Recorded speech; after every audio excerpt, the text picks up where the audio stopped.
hindi ko alam bakit may ganun pa eh. Ang sabi kasi, naniwala naman ako na magiging cleanest budget. Naging sneaky budget naman to. Bakit ganun? So, bakit ginigiling ang pork kundi para pagulungin ang impeachment? Kaya, yun nga, nagtataka ako bakit ganun. Ang balita ko, February 1, ang pinapakong date na i-disband na raw yung ICI. Ayun. Wala nang ICI. Kung sa bagay, nag-resign na lahat ng member eh. Nag-effort talaga mag-live stream. Pero kung nanood kayo ng live streaming, mas marami pang postponement, suspension, pagputol, tapos ang katutak na telephone call galing kung saan. Nanood naman kayo nakita naman ninyo. Kahit i-live stream, marami talagang hindi nare-record ng mga usapin at negosasyon. Yun ang problema. Ma'am, punta ako sa local issues po. Ma'am, kasi 'di ba New Year na tapos po malapit na mag-lapse no yung doon sa para sa impeachment ni VP Sara. May ibang mga grupo ngayon na nagbabanta po na muling magre-refile ng impeachment. May we know your thoughts on this? Yes, wala akong kaduda-duda magfa-file ng impeachment. Parang handang-handa na eh.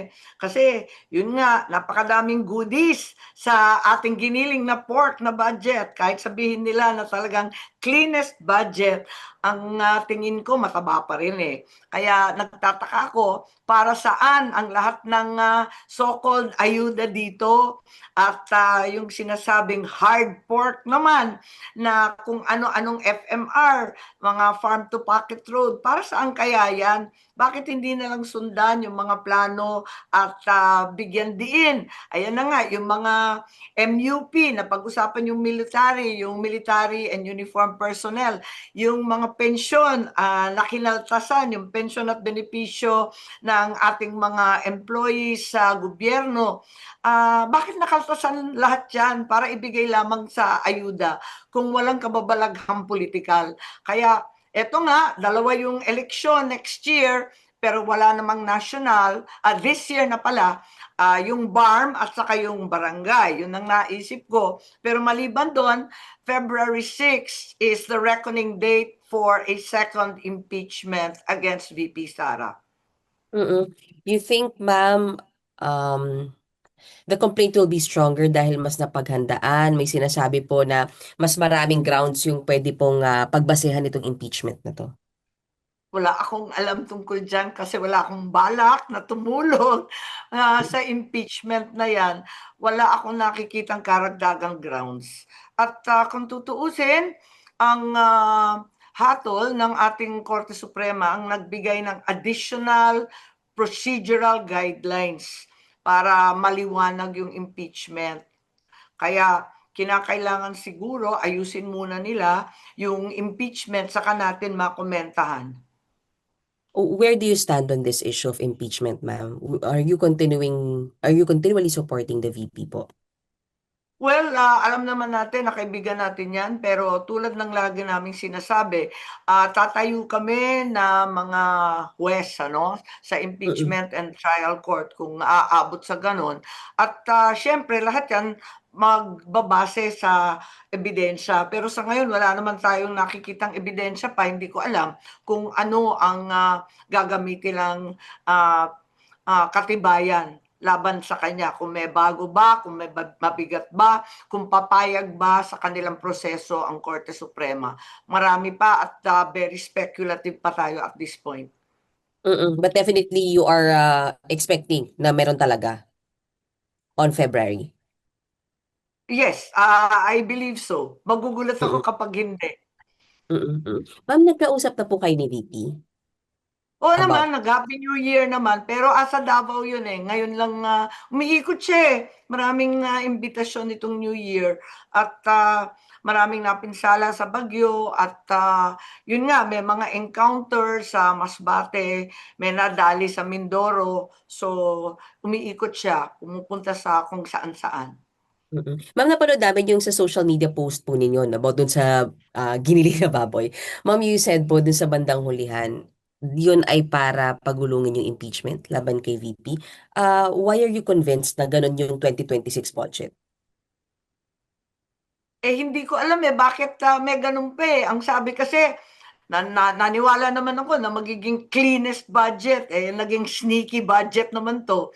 Bakit ganun? So, bakit ginigiling ang pork kundi para pagulungin ang impeachment?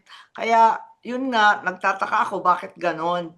At ang balita, January 15, ang charges against certain senators will be filed. I understand they have already drafted against Senator Jinggoy, Senator Joel, and former Senator Bong Revilla. Pagkatapos ang balita ko, meron na rin daw against Congressman Garjola, Congressman Yap, and his brother, Congressman Yap as well. Ang balita ko, February 1, ang pinapakong date na i-disband na raw yung ICI. Ayun. Wala nang ICI. Kung sa bagay, nag-resign na lahat ng member pero wala pong maliwanag. Lumampas na yung due date na December 15. Sabi, may matcha charge na. Lumampas na rin ang Pasko. Lumampas na yung New Year at saka Three Kings. Wala pa rin. Kaya, hindi ko alam kung saan ito patungo. Yun pong sinasabi yung sorry. Yung about sa certain Senator Bong Revilla, ganyan. Charges or arrest ito, ma'am? Hindi ko alam, pero hindi na natin maintindihan ang sistema ngayon kasi biglang sinasabi na, biglang nauuna yung warrant, hindi ko alam, pero alam ko na pinagmamalaki na kompleto na daw yung ebidensya at pwede na daw i-file. Ngayon, ang sinasabi din, wala raw sa ngayon direct evidence linking Senator Cheese, former Senator Nancy, former Senator Grace, and Senator Mark Villar. At hinahanda daw yun. Bakit naman ganito lahat ng senador? Akala ko yung flood control ang pinagmulan doon sa Kongreso at sa Speaker's Office, sa small BICAM. Bakit nauwi sa Senado? Parang sobrang diversion na to. Mm-mm. Ma'am, last na on my part, balik lang ako sa impeachment. You think kaya ni VP Sara pa rin na i-defend yung kanyang sarili at hindi siya ma-impeach just in case lang po matuloy nga itong another impeachment case against her? Hindi ko alam. At the end of the day, alam naman natin, hindi ko alam, very speculative. Di pa natin nakikita yung impeachment complaint kung meron nga ba. Mm-mm. At the end of the day, it's a political exercise. It's not a legal procedure on a certain level. It's entirely political. So, kung magtatanong, kung makaka-generate nung one-third na sinasabi o kung valid pa rin yun, nasa Congress yun, dun mauuna. Ang tanong din, kung yung mga nagbabanta at nagnanais paltan si Speaker Boji ay magtatagumpay kasi alam ko ang lakas-lakas ng ugong bago kami mag-adjourn. Ma'am, sorry, last na talaga. Yung sa budget, bakit po kayo naniniwala na meron pa ring pork barrel at hindi po siya malinis given that mismong sila SP sinasabing this is the cleanest budget and transparency, napakita naman daw lahat ng processes. And you're also part of the BICAM, ma'am. Why do you believe na hindi Yes, pa rin malinis? precisely because I was part of the BICAM, medyo sinuri namin ng maigi, ang liwa-liwanag.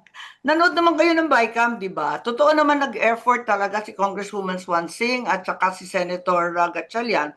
Nag-effort talaga mag-live stream. Pero kung nanood kayo ng live streaming, mas marami pang postponement, suspension, pagputol, tapos ang katutak na telephone call galing kung saan. Nanood naman kayo nakita naman ninyo. Kahit i-live stream, marami talagang hindi nare-record ng mga usapin at negosasyon. Yun ang problema. Anyway, the proof is in the pudding. Makita ninyo yung budget. Kitang-kita naman ng mga tinapyas yung DOTR. Ang pag-asa natin na mawalan ng traffic dito sa Pilipinas, wala na. Paano? Wala ng pondo.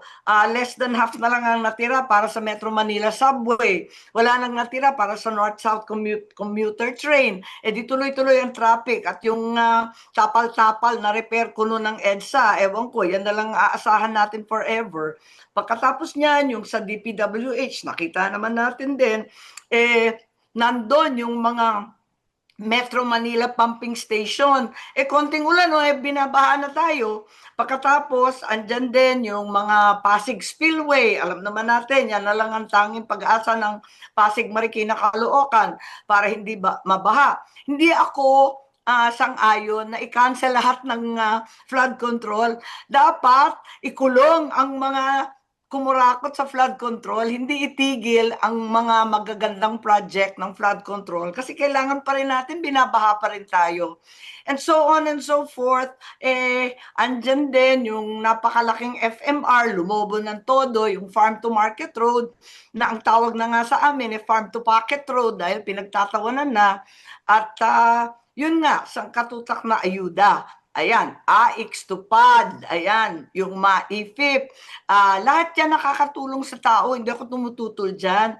Ang akin lamang, yung sinasabi na yun na naman, ilalagay na naman bilang lump sum, tapos maraming rekomendasyon, alam naman natin, palakasan, yung hindi malakas, for later release, FLR, yan ang problema.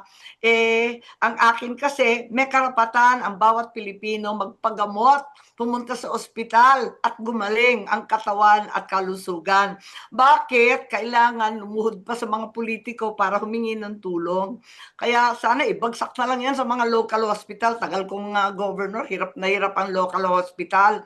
Hindi naman kami doktor, malay naman namin kung sino nangangailangan talaga.